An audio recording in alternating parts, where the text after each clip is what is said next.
오늘 말씀의 제목이 오순절 성령이 임하신 고넬료의 가정입니다. 여러분, 지난 시간 오순절에 대해서 함께 말씀을 나눴어요. 오순절은요, 예수님께서 내가 내 교회를 세우리니 음부의 권세가 이기지 못하리라 하셨던 그 교회가 이 세상에 태어난 교회의 생일이죠. 그리고 내가 떠나가는 것이 너에게 유익하다, 떠나가면 성령을 너에게 보내주리니 했던 그 약속대로 성령이 이 세상 가운데 오신 날이 오순절입니다. 그런데 그 오순절에 성령께서 이방인 백부장 고넬료의 가정 가운데도 찾아오셨다라는 것이죠. 이방인의 장벽을 넘어선 하나를 이루는 사건이었습니다. 교회가 유대에 갇히지 않고 전 세계에 퍼져나가는 사건이 되었다라는 것이죠. 사실요, 유대인하고 이방인에게는 넘을 수 없는 간격이 있었습니다. 이걸 유리천장이라고도 부를 수 있고 고정관념이라고 부를 수 있고 진입장벽이라고도 부를 수 있는데, 이 모든 것이 다 깨져 버렸습니다. 여러분, 누가 성령을 맛볼 수 있는가, 누가 성령을 체험할 수 있는가, 그것은 나를 묶고 있는 내 고정관념을 벗어버린 사람만이 성령의 역사에 참여할 수 있죠. 자기 생각, 자기 경험, 자기 판단, 자기 지식에 갇히면 성령이 일하시는 성령의 역사를 맛볼 수가 없다라는 것이죠. 이걸 잘 보여주는 것이 욥바에 있던 베드로에게 일어났던 보자기 사건입니다. 하늘이 열리고 큰 보자기가 내려왔습니다. 그리고 말씀하십니다.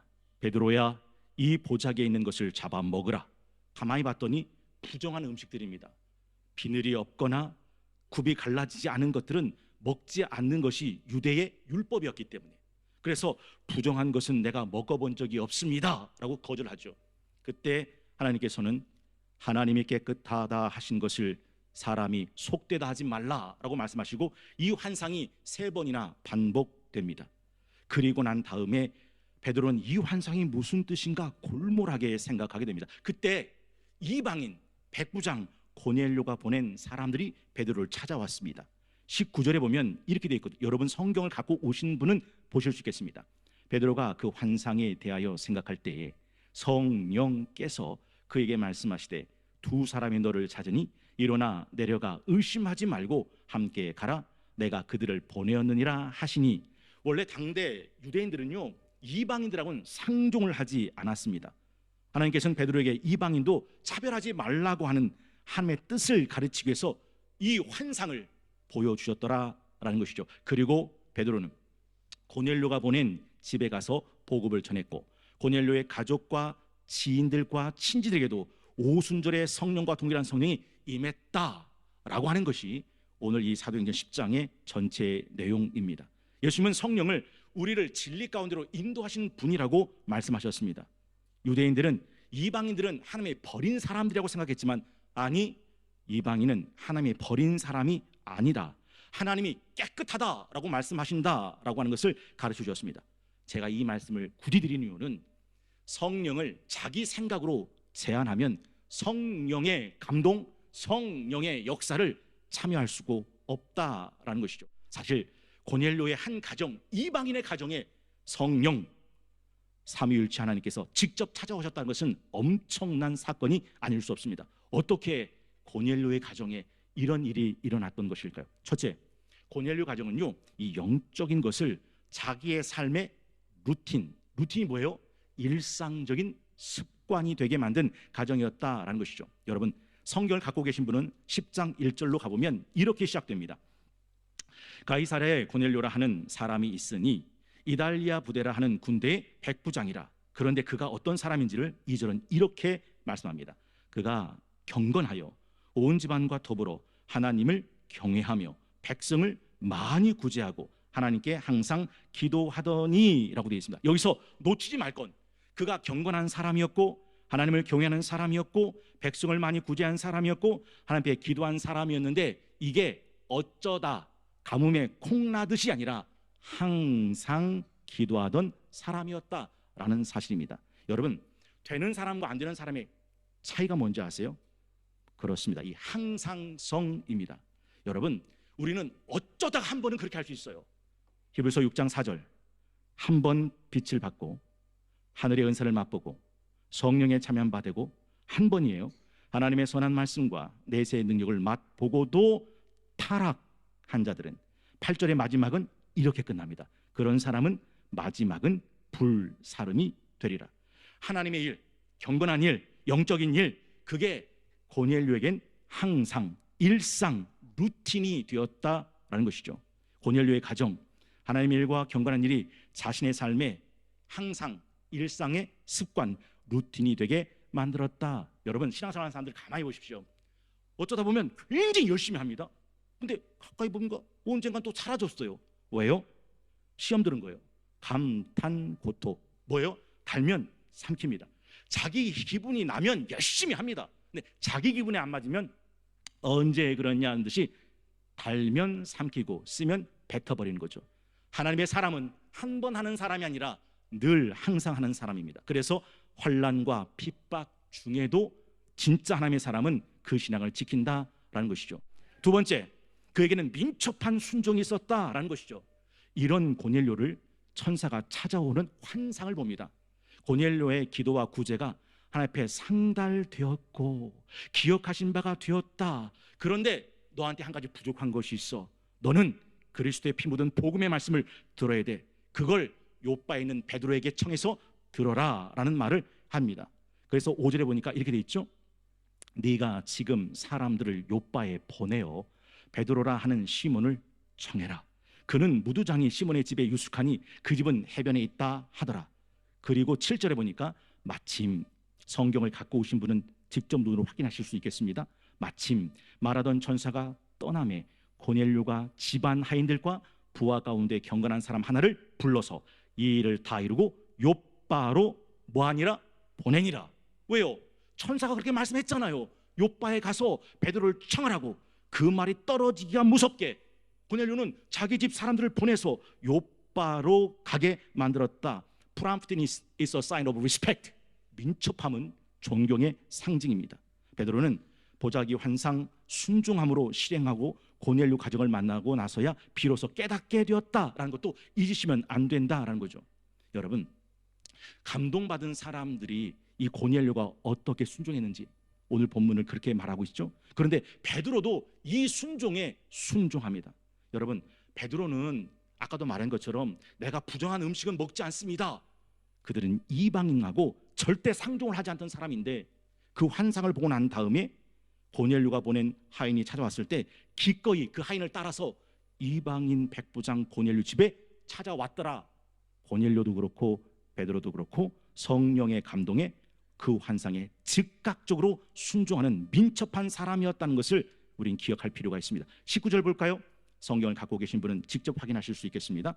베드로가 그 환상에 대하여 생각할 때 성령께서 그에게 말씀하시되 두 사람이 너를 찾으니 일어나 내려가 의심하지 말고 함께 가라. 내가 그들을 보내었느니라 하시니 베드로는 이 환상이 뭘까? 아니 보자기에서 왜 부정한 음식이 내려왔지? 난 먹을 수 없는데 왜 성령께서는 이걸 잡아 먹으라고 하시지? 이걸 왜 3번씩이나 반복해서 보여주신 거지? 이 환상이 뭐지? 라고 골몰이 생각하고 있는 그때에 고넬료의 집안에서 보냈던 이 하인들이 찾아와서 그 베드로를 청했다라는 것이죠. 34절에 보니까 그 고넬료를 만나고 한 말이 이렇게 돼 있잖아요. 와, 베드로가 입을 열어 말하되 내가 참으로 하나님은 사람의 외모를 보지 아니하시고 각 나라 중 하나님을 경외하며 의를 행하는 사람은 다 받으시는 줄 깨달았다. 아하, 그 요바의 보자기 환상은 바로 이 사람에게 내가 복음을 전할 수 있도록 성령께서 보여주신 환상이었구나라는 것을 깨달아 알게 되었다라는 거죠. 여러분, 사람들은요 언제나 핑계대기를 좋아합니다. 태산이 높다 하되 하늘 아래 매이로다. 아니 오르고 또 오르면 못 오를 리 없건만 사람이 제한이 오르고 아따 이거 어떻게 올라 내만 높다 하더라. 대부분은 그렇게 핑계대고 순종하려 들지 않습니다. 여러분, 세 번째, 그는 이 말씀의 사모함과 겸손함이 있었던 사람이었다는 것도 놓치면 안 됩니다. 24절 볼까요? 이튿날 가이사라에 들어가니 고넬료가 그 친척과 가까운 친구들을 모아 기다리더니 라고 되어 있습니다. 이 원어가 상갈레사노메스프로세도콘이라고 되어 있는데 이게 뭐냐면 사람들을 긁어 모아다가 기대하며 기도하며 기다리고 있었다라는 뜻입니다. 그게 상갈라 사메노스 프로세도콘이라고 하는 24절. 이튿날 가이사랴에 들어가니 고넬료가 그 친척과 가까운 친구들 모아 기다리더니라는 말의 의미입니다. 여러분, 새벽에 함께 나오신 분은 기억나시죠? 충성된 청지기의 모습을 예수님께서 이렇게 말씀하셨거든요. 누가복음 12장 35절. 허리에 띠를 띠고 등불을 켜고 서 있으라. 너희는 마치 그 주인이 주인 집에서 돌아와 문을 두드리면 곧 열어주려고 기다리는 사람같이 되라.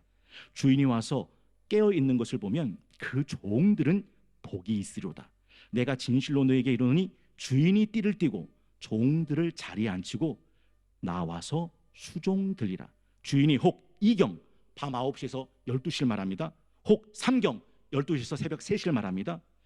3경에 이르러서도 종들이 그같이 하고 있는 것을 보면 그 종들은 복이 있으리로다 라고 말씀합니다. 여러분, 여기서 제가 설명을 하고 싶은데 이 설명을 알아들을 수 있는 분은 사실 반이 안 될지도 몰라요. 그런데 욕심이 나서 한번 설명을 해볼게요. 아유, 목사님 이해가 안 되는데요. 그럼 정상. 목사님이 얘기하는 게 이해가 되는데요. 그러면 신학교에 들어가시면 됩니다. 들어보세요. 고넬료가 요바에 있는 베드로에게 사람을 보냈습니다. 그날이 1일이라고 생각해 보세요. 자, 6월 1일 오후 3시입니다. 도착한 날은 6월 2일 정오 12시에 도착을 합니다.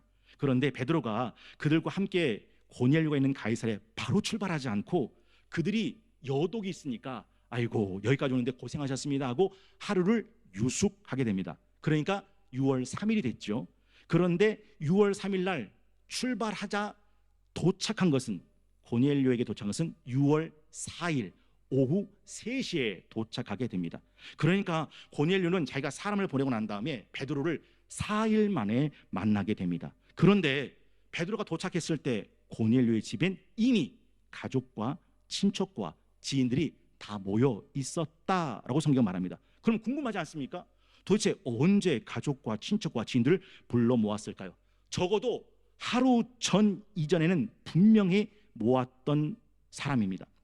베드로가 자신이 보낸 일행들을 여독을 생각해서 하룻밤 묵게 할 거라는 것을 고넬료는 생각해 두지 못했습니다.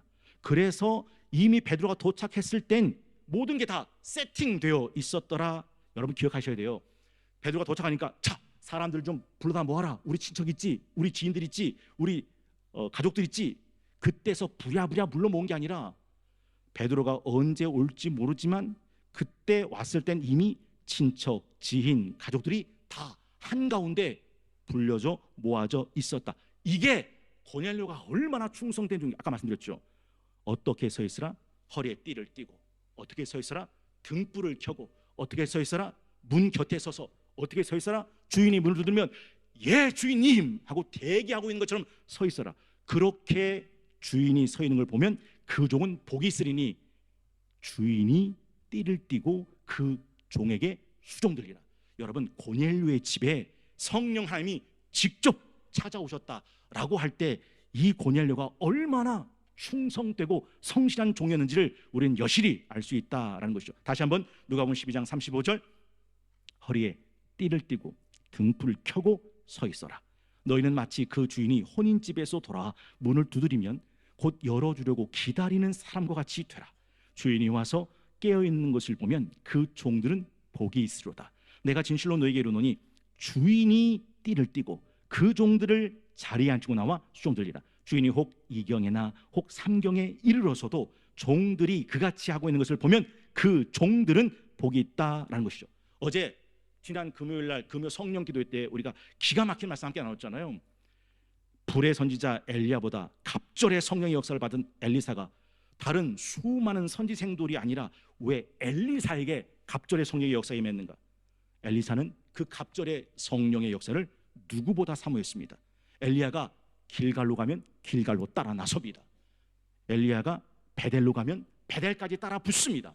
엘리야가 여리고로 내려가면 여리고까지 따라갑니다. 엘리야가 요단강에 내려가면 그 엘리사는 요단강까지 따라 붙어서야 마침내 엘리야의 갑절의 성령의 은사를 받아내고야 말았습니다. 기억해 보십시오. 내 속에 내가 정말 성령님을 그렇게 사랑하는 사모함이, 간절함이 내게 있는가? 그렇다면 성령은 오순절 성령이 고넬료의 가정에 찾아오셨던 것처럼 그 사람과 그 인생과 그 가정에 찾아오심이 마땅하다라는 사실이죠. 또한 이 고넬료는 말씀 앞에 겸손함이 있었습니다. 여러분, 오늘 25절에 보니까 마침 베드로가 들어올 때 고넬료가 맞아 발 앞에 엎드려 절했다. 여러분, 고넬료는 로마 백부장입니다. 베드로는 식민국 이스라엘의 물고기 잡는 어부에 지나지 않습니다. 베드로는 고넬료 백부장이 절을 하자, 아우 이러시면 안 됩니다, 나도 사람입니다 라고 일으켜 세웁니다. 그런데 고넬료는 베드로 사도님 감사합니다, 사실은 내가 기도 시간에 기도하는데 성령께서 환상을 보여주셨습니다. 요바에는 가서 시몬을 청하여 말을 들으라. 그래서 사람을 보냈는데 사도님께서 마다하지 아니하고 저희 가정에 찾아오셨습니다. 그리고 33절에 내가 곧 성경을 직접 갖고 오신 분은 확인하실 수 있어요. 내가 곧 당신에게 사람을 보냈는데 오셨으니 잘하였나이다. 이제 우리는 주께서 당신에게 명하신 모든 것을 듣고자 여깁니다. 다 하나님 앞에 있나이다. 여러분, 이 이방인 백부장 고넬료가 이 말씀 앞에 얼마나 겸손한 사람인지가 여러분 느껴지시냐라는 거죠. 성경은요 끊임없이 말씀하는 게 있습니다. 교만은 패망의 선봉이요 겸손은 존귀의 앞잡이다. 그래서 성경의 인물 가운데 하나님께 쓰임 받았다가 교만해져서 버려진 사람들의 얘기가 넘쳐납니다. 그 대표적인 사람이 사울 왕 아닙니까? 처음 이스라엘의 기름을 부음받아서 초대 왕이 되었습니다. 왕이 되니까 그 마음이 교만해졌습니다. 하나님이 사울을 버립니다. 악신이 들어서 악귀에 시달리다가 결국 비참하게 전장에서 죽습니다. 그런데 다윗은 아니에요. 최고의 군왕이 됐음에도 불구하고 나와 내 집이 무엇이간데 하나님께서는 우리 집을 여기까지 이르게 하셨습니까? 늘 언제나 겸손했다라는 것이죠. 여러분, 하나님의 말씀을 못 듣는 사람이 있어요. 교만한 사람은 죽었다 깨어나도 하나님의 말씀 못 듣습니다. 여러분, 데살로니가전서 2장 13절에 보면 이런 말씀이 나오거든요. 이러므로 우리가 하나님께 끊임없이 감사함은 너희가 우리에게 들은 바 하나님의 말씀 받을 때 사람의 말로 받지 아니하고 하나님의 말씀으로 받으니 진실로 그러하도다. 이 말씀이 또한 너희 믿는 자 가운데서 역사하느니라 라고 말해요. 사람의 말로 받지 않고 하나님의 말씀으로 받았다. 기억하실 수 있겠습니까? 고광희 목사는 개인으로 여러분 앞에 서 있는 게 아닙니다. 하나님의 말씀을 여러분 앞에 대언하고 있습니다. 여러분의 마음이 하나님 앞에 서 있다라는 이 마음이라면 이 말씀 속에 여러분을 향한 하나님의 음성을 들으실 것이요, 아니 내 마음이 교만하다면 설교 말씀을 아무리 외쳐도 피를 토하고 설교해도 그 누구도 하나님의 음성을 들을 수가 없습니다. 또 네 번째가 있다면 무엇보다 가장 중요한 것은 그는 복음의 말씀을 들은 사람이었다. 기억하십시오. 고넬료는 분명 경건한 사람이었어요. 그는 분명 온 집안과 더불어 하나님을 경외했던 사람이었어요. 그는 백성을 많이 구제했고 하나님 앞에 항상 기도하는 사람이었습니다. 그러나 잊지 말아야 됩니다. 그것으로 되는 게 아니었다는 사실. 고넬료는 누가 봐도 괜찮은 사람처럼 보였지만 그에겐 부족한 게 있었어요. 그에겐 필요한 것이 있었다라는 거죠. 그게 뭔지 아세요? 예수 그리스도의 십자가에 피 묻은 복음이었습니다. 로마서 8장 9절, 만일 너희 속에 하나님의 영이 거하시면 너희가 육신에 있지 아니하고 영에 있나니 누구든지 그리스도의 영 없으면 그리스도의 사람이 아니라. 아무리 경건하고 아무리 경외하고 아무리 많은 백성을 구제하고 아무리 열심히 기도한다 하더라도 그 속에 그리스도의 영, 성령이 없으면 그는 그리스도의 사람이 아니다. 이건 철로역정 시리즈 세상 지혜자와 쉬운 길의 결과를 함께 나누신 분은 분명히 알고 있는 사실입니다. 고넬료는 분명히 경건한 사람이었어요. 경외하는 사람이었어요. 남들도 구제하고 기도하던 사람이었어요. 그런데 그것으로 충분하지 않았다. 그것으로 되지 않았다. 결정적인 것이 없는데 그 결정적인 것이 뭐라고요? 예수 그리스도의 십자가에 피 묻은 복음, 이거 들어야 됐다라는 거죠. 그래서 그 베드로가 와서 고넬료에게 해준 말이 35절에서부터 43절까지의 설교 말씀인데 이게 고넬료를 거듭나게 만든 복음의 설교입니다. 예수님이 모든 사람의 주님이시다라는 것과 예수님은 유대인뿐 아니라 이방인을 넘어 전 세계 인류의 주가 되신다라는 사실, 그리고 하나님께서 예수님에게 성령과 능력을 부어주셔서 예수님은 선한 일을 행하시고 마귀에게 눌린 자를 고치셨다는 사실과 예수님은 죽은 지 사흘 만에 십자가 못 박혀 죽으셨지만 부활하셨다라는 이 생명과, 그리고 부활하신 예수께서 모든 인류를 산자와 죽은 자를 심판하신다는 심판자가 되신다는 사실과, 그리고 누구든지 이 예수를 믿는 자는 죄의 사함을 얻고 영생을 얻는다라고 하는 이 사실이 고넬료가 들어야 했던 복음의 핵심이었어요. 다시 한번 우리 36절에서부터 43절까지 말씀을, 여러분 성경책을 갖고 계신 분은 직접 우리 한 몫으로 함께 읽겠습니다. 36절부터 43절까지 함께 읽습니다. 시작. 만유의 주 되신 예수 그리스도로 말미암아 화평의 복음을 전하사 이스라엘 자손들에게 보내신 말씀, 곧 요한이 그 세례를 반포한 후에 갈릴리에서 시작하여 온 유대에 두루 전파된 그것을 너희도 알거니와, 하나님이 나사렛 예수에게 성령과 능력을 기름 붓듯 하셨음에 그가 두루 다니시며 선한 일을 행하시고 마귀에게 눌린 모든 사람을 고치셨으니 이는 하나님이 함께 하셨습니다. 우리는 유대인의 땅과 예루살렘에서 그가 행하신 모든 일의 증인이라.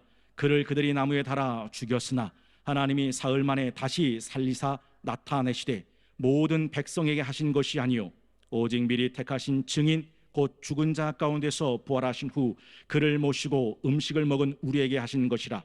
우리에게 명하사 백성에게 전도하되 하나님이 살아있는 자와 죽은 자의 재판장으로 정하신 자가 곧 이 사람인 것을 증언하게 하셨고, 그에 대하여 모든 선자도 증언하되 그를 믿는 사람들이 다 그의 이름을 힘입어 죄 사함을 받는다 하였느니라. 할렐루야.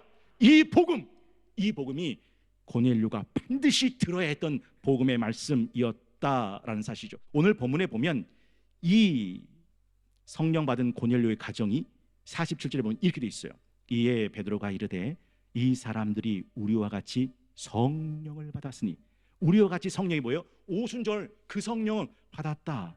누가 능히 물로 세례의 베품을 금하리요 하고 명하여 예수 그리스도의 이름으로 세례를 베풀라 하니라. 그들이 베드로에게 며칠 더 물기를 청하니라 라고 되어 있어요. 여러분, 많은 사람들이 미신에 빠지는 이유가 뭐죠? 미신은 신앙이 아닙니다. 미신은 미신이죠.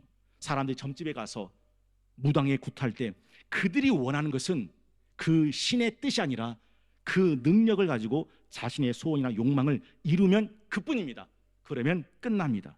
그런데 많은 사람들이 미신처럼 무당에 점집에 가는 것처럼 그렇게 성령을 이용해 먹는다. 성령은 파워가 아닙니다.